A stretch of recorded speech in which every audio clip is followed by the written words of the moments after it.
Oman में cargo ship पर बड़ा हमला, जहाज पर सवार 10 भारतीयों की बचाई गई जान। एक भारतीय की तलाश जारी। भारत ने की हमले की कड़ी निंदा।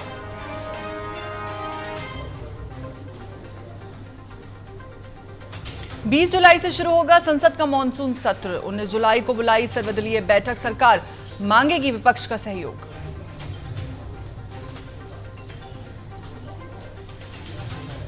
बिहार के सीएम सम्राट ने मुजफ्फरपुर को दी 1260 करोड़ रुपए की सौगात। 982 योजनाओं का किया शिलान्यास।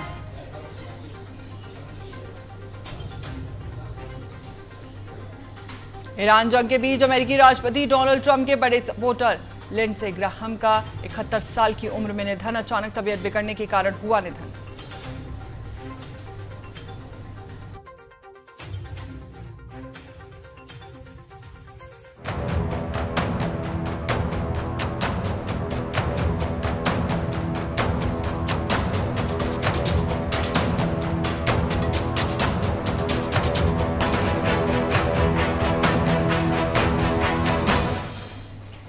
नमस्कार, आप देख रहे हैं टीएनपी न्यूज और मैं हूं आपके साथ फौजिया। बुलेटिन में बात होगी बिहार और झारखंड की, जहां मुजफ्फरपुर में बिहार के मुख्यमंत्री सम्राट चौधरी ने नगर विकास और आवास विभाग की कई विकास परियोजनाओं का उद्घाटन और शिलान्यास किया। इस दौरान उन्होंने सिकंदरपुर लेक फ्रंट परियोजना जनता को समर्पित किया। कार्यक्रम में जनप्रतिनिधियों, अधिकारियों और बड़ी संख्या में स्थानीय लोगों की मौजूदगी रही। सरकार का ये कहना है कि इन परियोजनाओं से शहर के बुनियादी ढांचे को मजबूती मिलेगी, यातायात और नागरिक सुविधाओं में सुधार होगा और पर्यटन को भी बढ़ावा मिलेगा। सिकंदरपुर लेक फ्रंट परियोजनाओं को मुजफ्फरपुर के प्रमुख आकर्षणों में विकसित करने की दिशा में से एक महत्वपूर्ण कदम माना जा रहा है।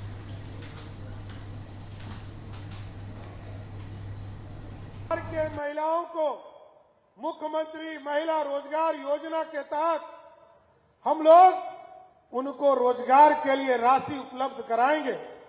आप सोच नहीं सकते इतनी बड़ी संख्या, 1,81,00,000 हमारी बहनों के खाते में हम लोगों ने पैसा पहुंचाया।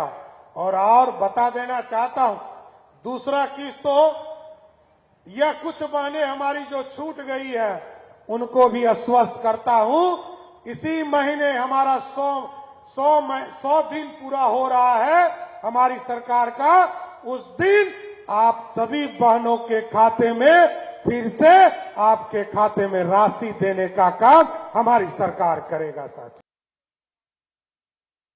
बांकीपुर विधानसभा उपचुनाव को लेकर बिहार सरकार के मंत्री श्रवण कुमार ने एनडीए की जीत का दावा किया है। उन्होंने कहा कि इस सीट पर एनडीए का उम्मीदवार भारी मतों से चुनाव जीतेगा।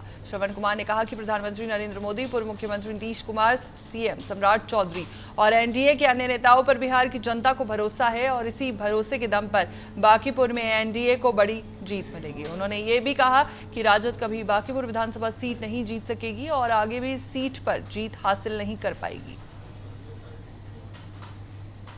आ गए तो उनको तो फायदा हो गया, तो फायदा हो रहा है तब क्यों रिएक्ट कर रहे हैं। आरजेडी के लोग बांकीपुर सीट न कभी जीते हैं और न कभी जीतेंगे। हर हालत में एनडीए के जो भी उम्मीदवार भारतीय जनता पार्टी बनाएगी, हर हालत में चुनाव जीतेगा। हम लोगों ने जो काम किया है 20 साल नीतीश कुमार के नेतृत्व में और सम्राट चौधरी के नेतृत्व में जो काम हो रहा है, हर घर, हर बिरादरी, हर मजहब, हर धर्म के लोगों के लिए, हर व्यक्ति, हर परिवार के लिए जो हम लोगों ने काम किया है, जनता के दिल में एनडीए वास करता है, जनता के दिल में नीतीश कुमार वास करते हैं, जनता के दिल में मोदी जी वास करते हैं, जनता के दिल में सम्राट चौधरी वास करते हैं। जेडीयू नेता राजीव रंजन ने जम्मू कश्मीर के मुख्यमंत्री उमर अब्दुल्ला के ऑपरेशन लोटस संबंधी बयान को पूरी तरह निराधार बताया। उन्होंने कहा कि बीजेपी पहले ही इन आरोपों का खंडन कर चुकी है। राजीव रंजन ने कहा कि उमर अब्दुल्ला को जनता की अपेक्षाओं के अनुरूप जम्मू कश्मीर के विकास और जनहित के मुद्दों पर काम करना चाहिए, न कि ऐसे बयान देकर सुर्खियां बटोरनी चाहिए।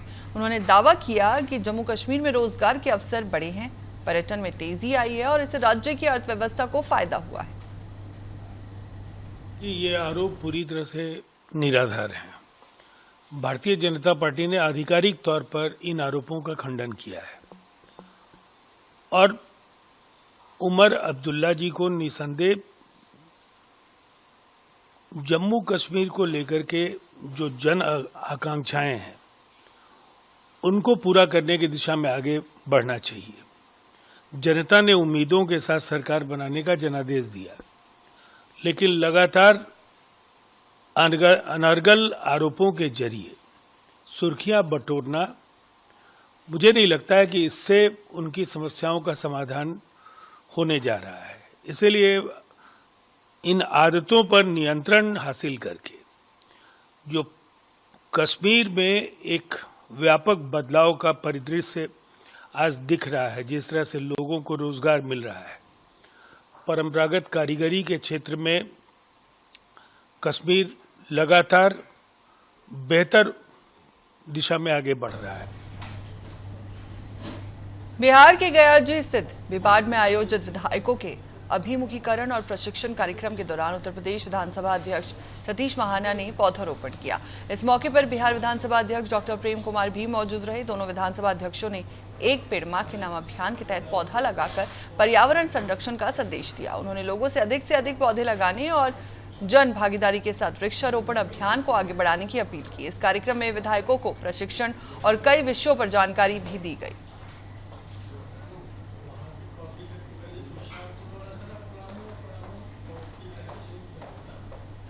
पटना में स्वर्गीय सत्येंद्र नारायण सिन्हा की जयंती मनाई गई और इस मौके पर बिहार के राज्यपाल सैयद अता हसनैन और मुख्यमंत्री सम्राट चौधरी शामिल हुए और उनकी प्रतिमा पर माल्यार्पण कर श्रद्धांजलि दी गई।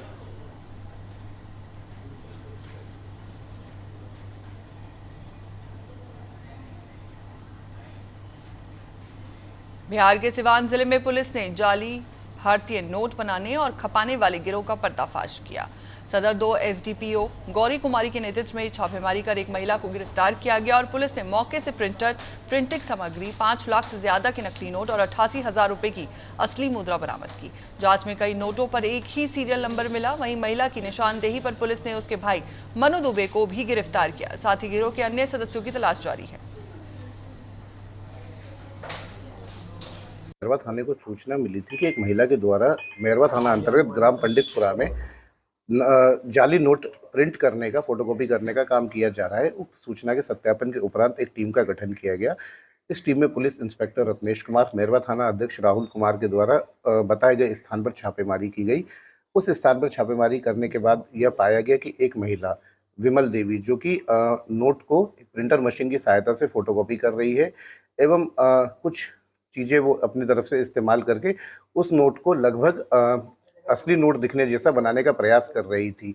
जब इस नोट को बरामद किया गया, इसका विधि विज्ञान प्रयोगशाला एवं लीड बैंक के द्वारा सत्यापन किया गया, तो इन नोट को low quality Indian currency note पाया गया है। टोटल कितने सर बैलेंस पाए गए हैं? इस महिला के पास से लगभग 5,45,000 रुपये जो डिफरेंट डिनोमिनेशंस में थे, जैसे कि 500 रुपये के 775 नोट थे, 100 रुपये के लगभग 1400 से अधिक नोट थे एवं 200 रुपये के लगभग 150 नोट इसने छाप रखे थे। इसके अलावा कुछ अन्य नोट जो कटे हुए थे या फोटोकॉपी मशीन के अंदर थे, वह भी बरामद किए गए हैं। इसके अतिरिक्त 88,000 रुपये लगभग लीगल टेंडर मनी जो है वो बरामद की गई है। भोजपुर में अवैध शराब के खिलाफ मद्य निषेध विभाग की कार्रवाई लगातार जारी है और जिला अधिकारी के निर्देश पर चलाए जा रहे अभियान के तहत आरा मोहनिया हाईवे पर वाहन जांच के दौरान एक स्कॉर्पियो से भारी मात्रा में विदेशी शराब बरामद की गई। पुलिस ने मौके से 2 लोगों को गिरफ्तार किया है और विभाग के अनुसार पिछले 7 महीनों में करोड़ों रुपए की अवैध शराब जब्त की जा चुकी है।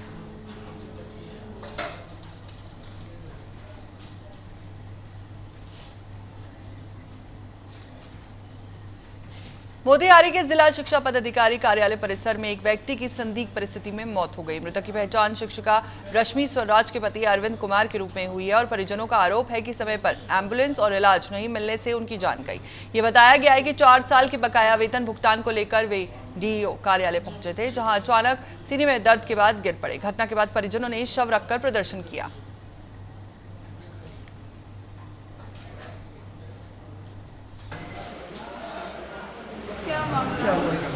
साल भर से 4 साल से पेमेंट मिला, साल से पेमेंट नहीं मिल रहा था, तो ईवन नंबर के लिए हम दौड़ रहे थे, कोई नहीं मिले। बोले पेमेंट फिर बंद हो गया, तो छुट्टी लगा के साथी सर कर्मचारी ने हमसे बोले काम करा दीजिए सर, बड़े दिक्कत। हम ठीक है, सोमवार में सारा कागज पकड़ लिए, सोमवार में सारा कागज पकड़ लेके अब उसके बाद बोला जाती है कोई संवेदनशीलता नहीं था, मेरा पूरा उनके साथ सहानुभूति है। आप एक सेकंड के लिए रुके हैं वहाँ पे, 1 मिनट एक सेकंड के लिए भी आपने वहाँ रुकना भी मुनासिब नहीं समझा है। कैमरा चल रहा था, अधिकारी है तो क्या उनका सर? परिजन वहाँ कोई है, आप मिले भी संवेदन- नहीं है, उनके चिंता परिजन नहीं से क्या रहेगी मिले आपके हैं? अंदर। परिजन से नहीं मिले हैं, क्यों नहीं क्योंकि मिले? डीपीओ सब ऑलरेडी आप लास्ट देकर सीधे निकल गए, ये इसको क्या माना जाए? परिजन से डीपीओ सब मिले हुए थे, ऑलरेडी मिल रहे हैं। आपका जिम्मेदारी बनता है कि नहीं इसमें कि मिलना बात करना समझना? तो आपके डीपीओ साहब निकल गए। नहीं, जब हमने बोला कि नहीं, हमने बोला डीपीओ निकल गए, आप निकल गए तो मतलब कि कोई मतलब नहीं है। इमीडिएट वो ऑफिस छोड़ के निकल गए। उनका जो भी मामला है, जो भी पहले का बकाया है, वो देख लेते हैं। और वो तो सर आप 2 दिन में करा देंगे, लेकिन एक जान चली गई, नहीं जान इसका जिम्मेवार कौन लेगा? और चूंकि वो टीचर का क्या मामला है, मेरे पास आज तक कोई मतलब लेटर आया है, अगर आया भी होगा तो हम डीपीओ स्थापना को दिए हैं कि हाँ इनका कार्रवाई करिए, अगर आया होगा तो, क्योंकि संज्ञान में नहीं है। ठीक है, दूसरा चीज़ ये है कि अगर उनका कोई बकाया है तो वो बकाया नियम अनुसार उनको मिल जाए। आरा में भोजपुर पुलिस अधीक्षक के निर्देश पर गीधा थाना परिसर में बैंक प्रबंधकों, सीएसपी संचालकों, ज्वेलर्स और प्रमुख व्यवसायियों के साथ समन्वय बैठक हुई। बैठक में बाजार और व्यावसायिक प्रतिष्ठानों की सुरक्षा, अपराध रोकथाम और पुलिस जन सहयोग को मजबूत बनाने पर चर्चा की गई। थाना अध्यक्ष टिंकू कुमार ने व्यवसायियों से किसी भी संदिग्ध व्यक्ति या गतिविधि को सूचना तुरंत पुलिस को देने की अपील की है। बैंक और सीएसपी संचालकों को लेन देन में सतर्क रहने, सीसीटीवी कैमरे चालू रखने और सुरक्षा मानकों का पालन करने की सलाह दी गई है।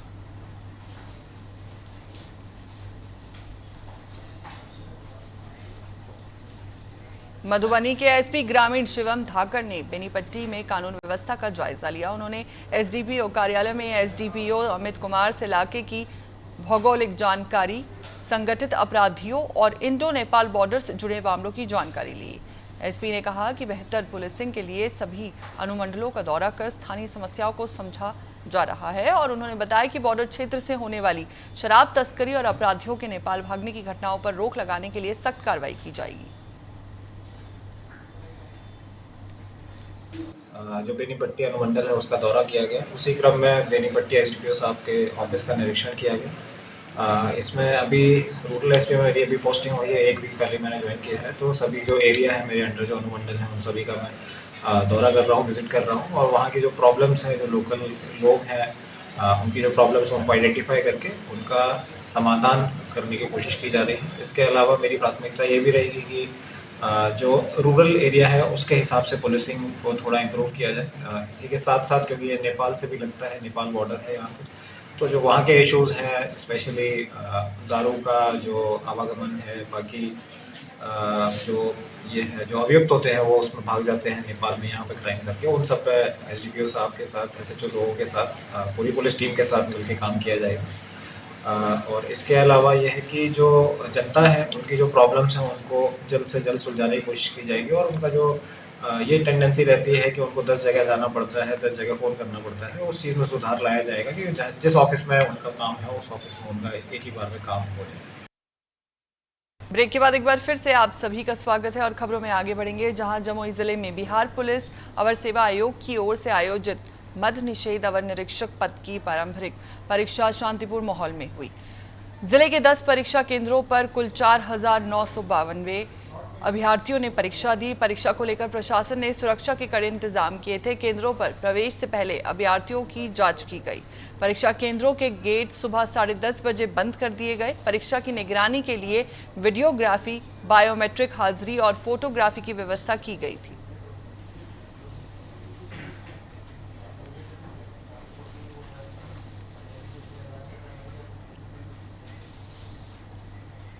बजरंग दल सेवा सप्ताह 2026 के तहत जगदीशपुर में निःशुल्क स्वास्थ्य जांच शिविर का आयोजन किया गया और इसका उद्देश्य लोगों को मुफ्त स्वास्थ्य सुविधा और स्वास्थ्य के प्रति जागरूक करना था। शिविर में लोगों के स्वास्थ्य की जांच की गई और जरूरतमंद मरीजों को मुफ्त दवाएं भी दी गई। बड़ी संख्या में स्थानीय लोगों ने शिविर का लाभ उठाया। बजरंग दल के पदाधिकारियों ने कहा कि आगे भी ऐसे जनहित के कार्यक्रम आयोजित किए जाएंगे। ये प्रतिवर्ष की भांति इस वर्ष भी 2026 में बजरंग दल सेवा सप्ताह के तहत निःशुल्क स्वास्थ्य जांच शिविर लगाया गया है, जिसमें ज़रूरतमंदों को जांच किया जाएगा एवं मुख्य सलाह एवं दवा का वितरण किया जाएगा।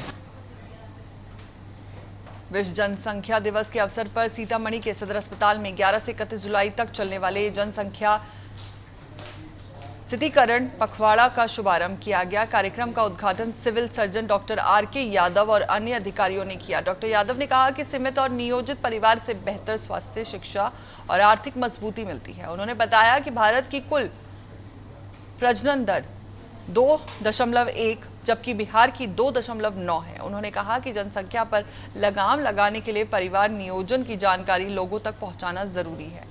कार्यक्रम में परिवार नियोजन को लेकर जागरूकता बढ़ाने पर जोर दिया गया।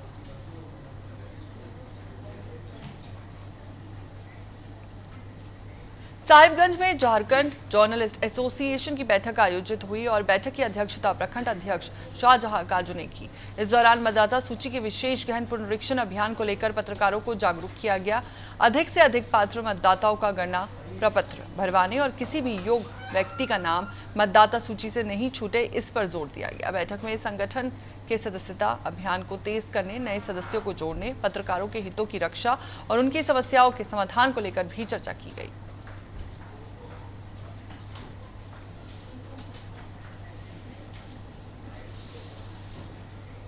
राज्य की बेटी और हिंदी लेखिका डॉक्टर मेघा रानी ने अपनी लेखनी के दम पर झारखंड का नाम दुनिया भर में रोशन किया है। उन्होंने सिर्फ 120 मिनट में 120 मौलिक हस्तलिखित पन्ने लिखकर नया वर्ल्ड रिकॉर्ड बनाया है। इस रिकॉर्ड की सबसे खास बात यह है कि डॉक्टर मेघा ने जो 120 पन्ने लिखे, उनमें झारखंड के इतिहास, संस्कृति, परंपराओं और विरासत को जगह दी।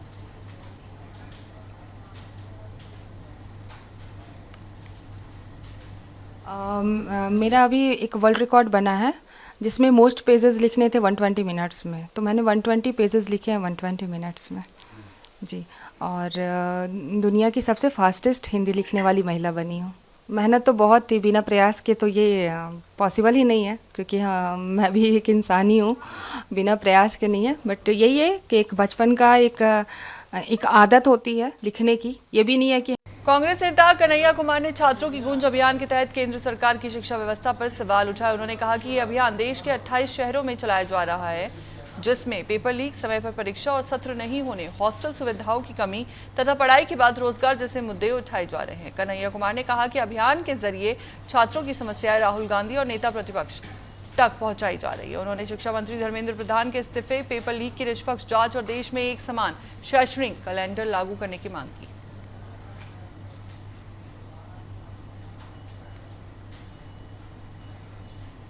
हम पूरे झारखंड को रांची की इस पावन भूमि से जोहार कहते हैं। जैसा कि आप लोगों को मालूम है, राहुल जी ने कोटा में देश की शिक्षा व्यवस्था को लेकर के एक बातचीत शुरू की है।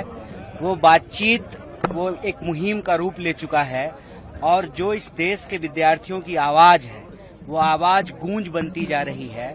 और इस छात्रों की गूंज मुहिम के तहत देश के 28 शहरों में भारतीय राष्ट्रीय कांग्रेस, यूथ कांग्रेस, एनएसयूआई, तमाम सेल और डिपार्टमेंट मिल करके इस देश में शिक्षा की जो हालत है, उसकी जो कुव्यवस्था है, जिस तरह से पेपर लीक हो रहे हैं, सेशन समय पे नहीं होता है, हॉस्टल में जो है कोई सुविधा नहीं मिलती है और पढ़ने लिखने के बावजूद लोगों को नौकरियां नहीं मिलती है, इन सवालों पर ये कैंपेन चल रहा है।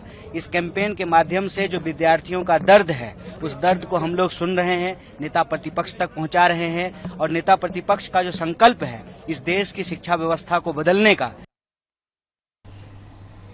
रांची के मोरहाबादी में छात्रों की गूंज अभियान के तहत स्टूडेंट्स मैराथन का आयोजन किया गया। मोरहाबादी स्थित बाबू वाटिका से मैराथन को हरी झंडी दिखाकर रवाना किया गया। मैराथन में बड़ी संख्या में युवाओं, छात्रों और कांग्रेस कार्यकर्ताओं ने भाग लिया और इस दौरान यूथ कांग्रेस के राष्ट्रीय अध्यक्ष उदय भानुचिब, कन्हैया कुमार समेत कांग्रेस के कई वरिष्ठ नेता मौजूद रहे। कार्यक्रम के दौरान युवाओं ने शिक्षा में पारदर्शिता, निष्पक्ष परीक्षाएं पर सख्त कार्रवाई की मांग से जुड़े संदेश भी दिए।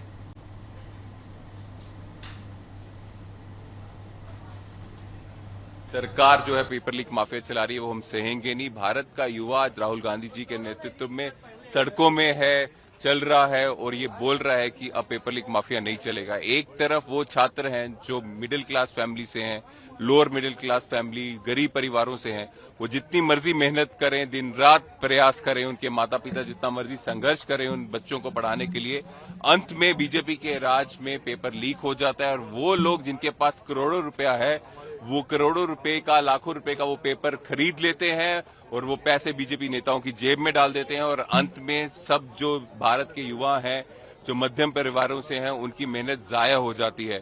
ये भारत का युवा अब सहेगा नहीं, उसके खिलाफ ये कैंपेन चल रही है और ये संघर्ष राहुल गांधी जी संसद के अंदर और संसद के बाहर तब तक करते रहेंगे जब तक ये पेपर लीक माफिया इस देश से खत्म नहीं होता।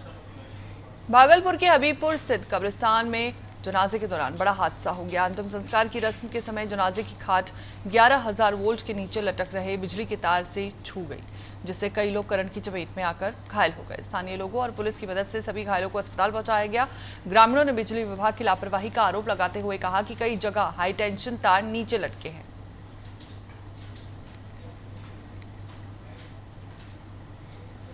भागलपुर के मधुसूदनपुर थाना क्षेत्र के गणेशी बाग में दिन दिहाड़े हुई डकैती का पुलिस ने खुलासा किया। एसएसपी के निर्देश पर गठित टीम ने सीसीटीवी और तकनीकी आधार पर 7 अपराधियों को गिरफ्तार किया है और वहीं पुलिस ने आरोपियों के पास से हथियार, कारतूस, लूटे गए जेवरात, नकदी और 6 मोबाइल बरामद किए। फिलहाल मामले की जांच जारी है।